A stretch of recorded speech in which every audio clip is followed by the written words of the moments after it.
welcome to another exciting book review from Smart Bookworms.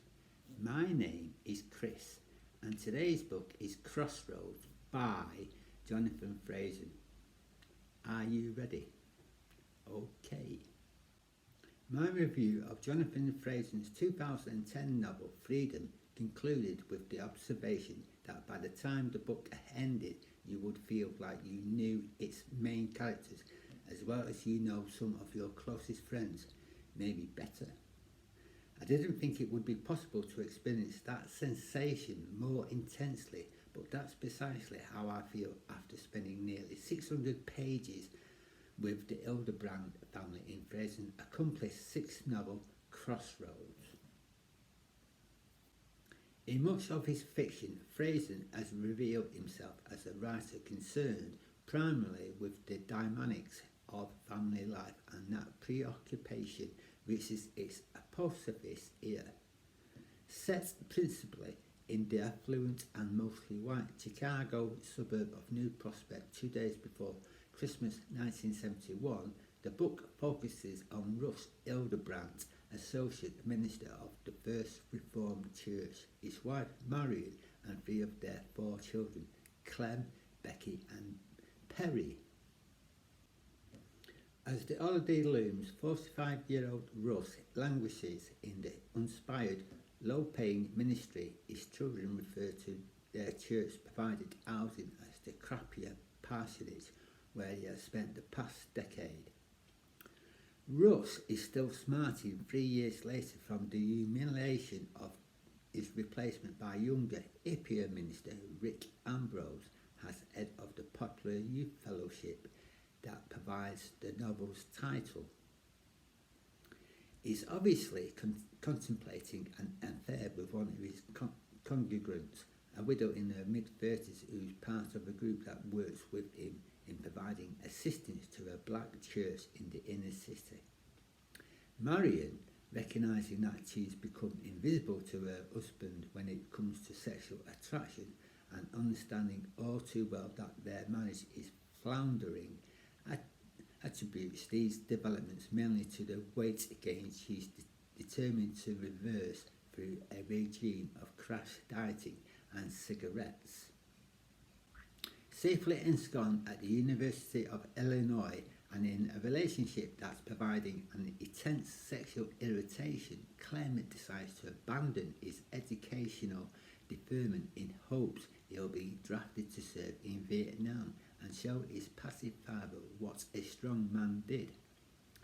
Through her involvement in Crossroads and her attraction to one of its prominent members, a talented folk singer, high school senior Becky, who perceives herself as the family's truth teller, is undergoing a transformation from a girl obsessed with social status to experiencing her first glimmering of spirituality.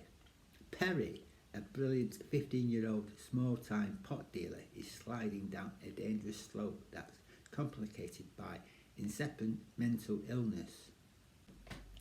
These characters and a modest but memorable supporting cast provide ample fodder for Franzen's sturdier constructed story.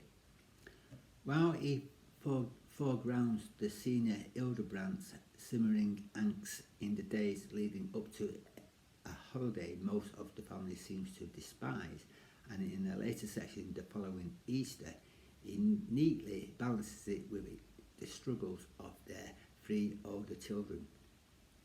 His abilities to dissect the Hildebrandts' inner lives with patience and nuance is masterly. At the same time, he seasons the novel's plot with sufficient conflict, both internal and external, to sustain its momentum, especially as the story builds towards the crisis that will engulf the family.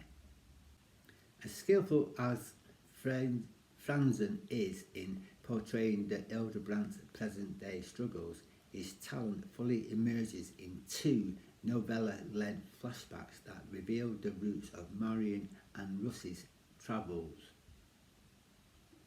During a painful session with the psychiatrist she's paying to be her friend, Marion recalls the interludes she spent as a 20-year-old in Los Angeles in 1940 when her vague dreams of an acting career crashed in a spectacular fashion after her affair with a married man, eventually leading her to the Catholic Church.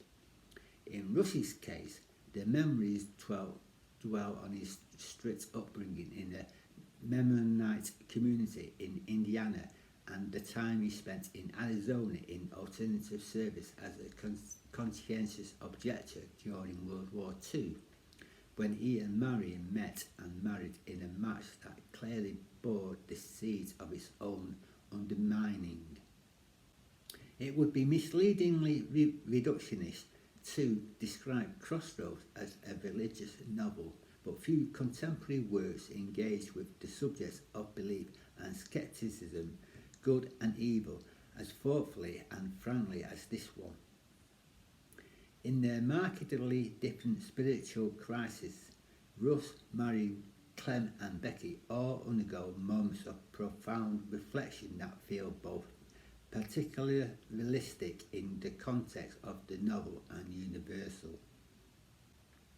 Whether it's Marion wondering if Russ's church has erred in stressing Jesus' ethical teachings over the concept of mortal sin, Becky's pondering God's mysterious workings, Russ confessing to his rival Rick Ambrose that I've started hating God, or atheist Clem expressing his loneliness at being the non-believer among believers.